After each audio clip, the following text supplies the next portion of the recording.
if you updated your game today, you should have gotten a brand new, fresh, buffed Nightcrawler, and this first fight is actually going to be the pre-buff version, so you can see how he worked.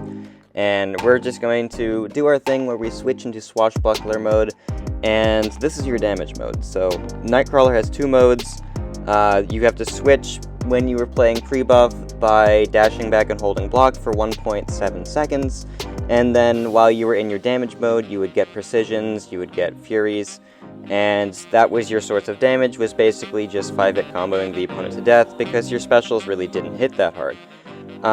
So this is basically what you did. You kind of just did 5-hit combos, and then you would throw an SP3 for longer fights like this one, which for most fights, pre-buff Nightcrawler was a longer fight, because he didn't even punch that badly, it just wasn't very good.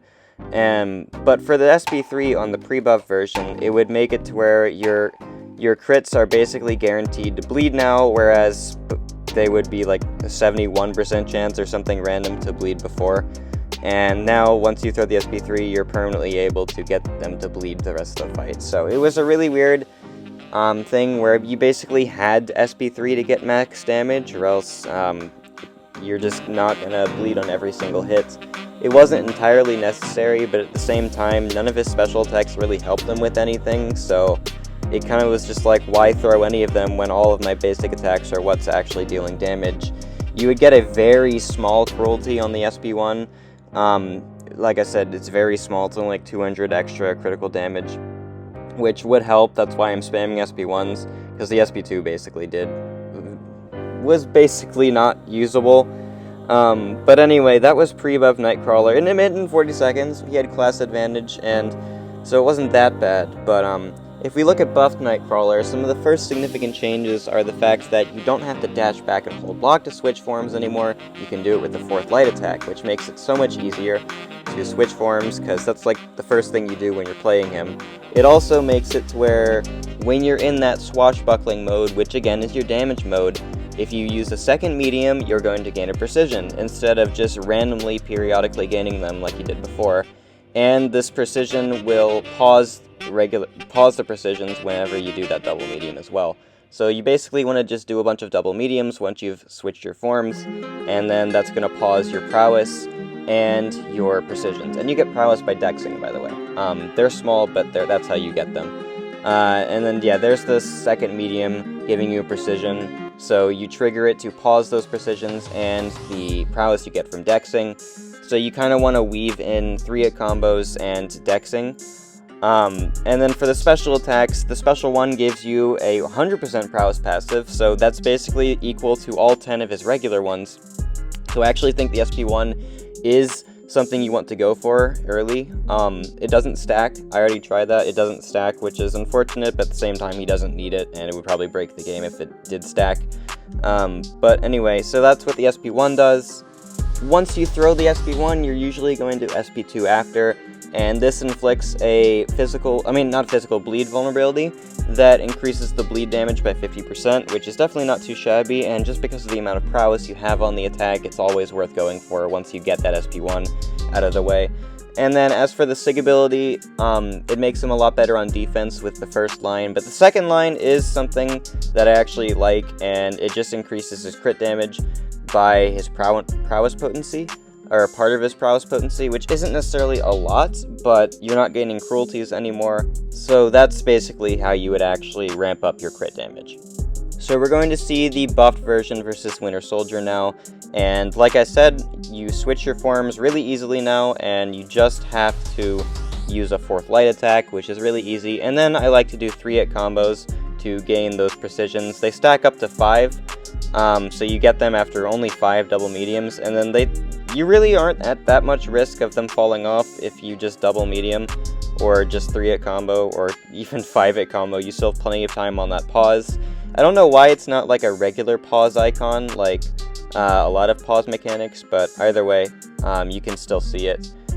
So we threw the SP1 to gain the big prowess, and now we're going to throw SP2s the rest of the fight. And if they crit, it feels great. If they don't crit, it doesn't feel great, but at the same time, you've got so much precision that you're critting most of the time. It's not like they're the craziest precisions out there, so there is a chance that you will miss out on the crit, but at the same time, that's most mutants that rely on prowess have to deal with that, and the fact that Nightcrawler actually has precisions is better than a lot of prowess mutants. So we're going to just throw this SP1 to finish him off. I even got power drained earlier, so I could have killed him quicker if I didn't screw up and get that on me, but at the same time we kill him in 1 minute and 13 seconds, which is definitely significantly faster than the pre-buff version. So if we do Nightcrawler against non-class advantage matchup, this is what it's going to look like. And not only is this non-class advantage, but we actually have to work to get our prowess because of the fact that it's not as easy dexing Captain Marvel's special attacks as it is Winter Soldier's special attacks. And Winter Soldiers just basically give you 2 free prowess whenever he throws them, so this you actually have to work for it. So if you're fighting against someone with special attacks that aren't projectiles and you have to actually work for the prowess, I don't know what's up with inputs with this update. They do feel a little off trying to dex, so I am getting punched a little bit.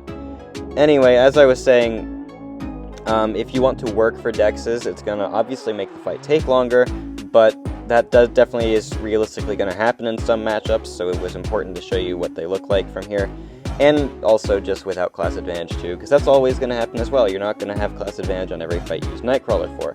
So we're just going to do our 5-hit combos at this point.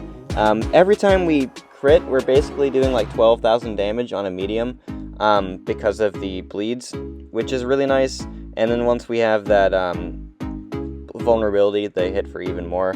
Or I might have been talking about when it had the vulnerability on. I don't even remember. No, it's about 12,000, 13,000 damage.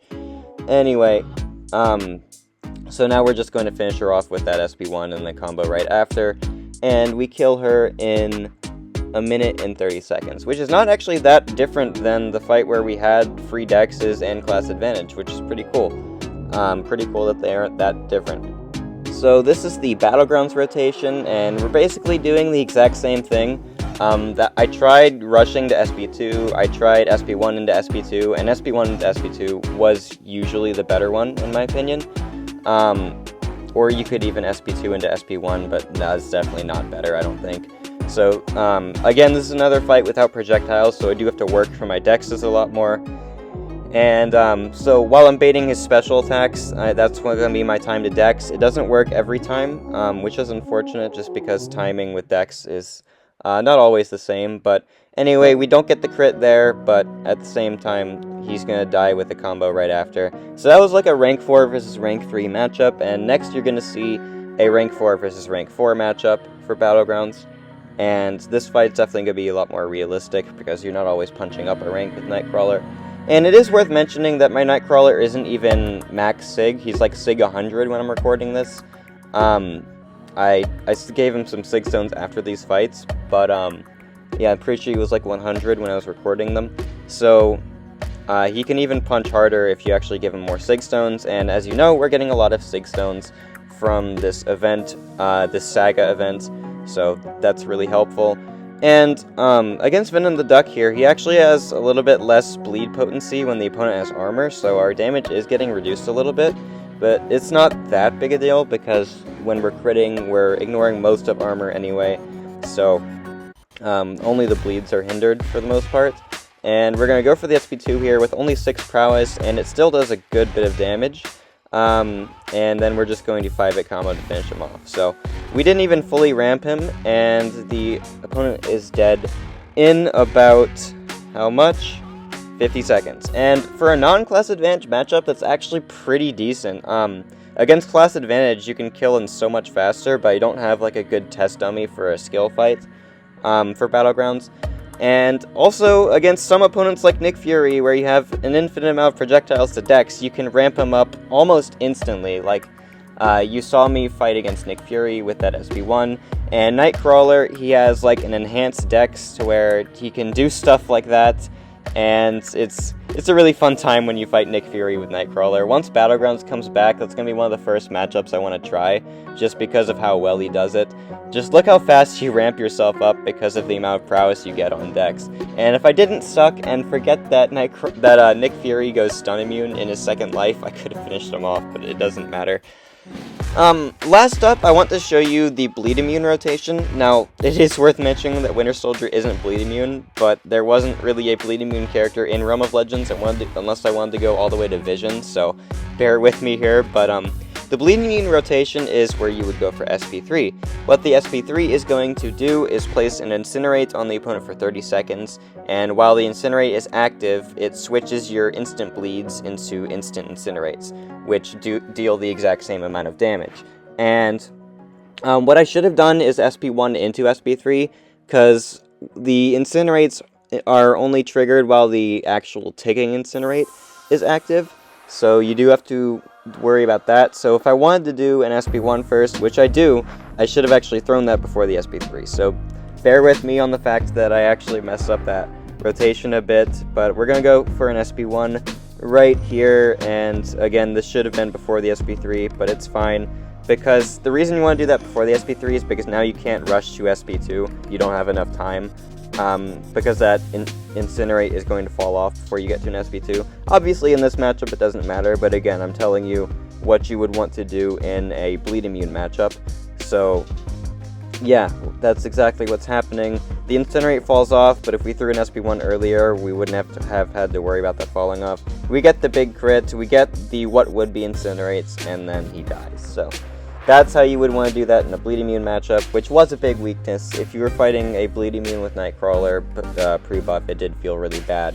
So anyway, those are some really significant points about Nightcrawler and why I think he's really, really good after his buff.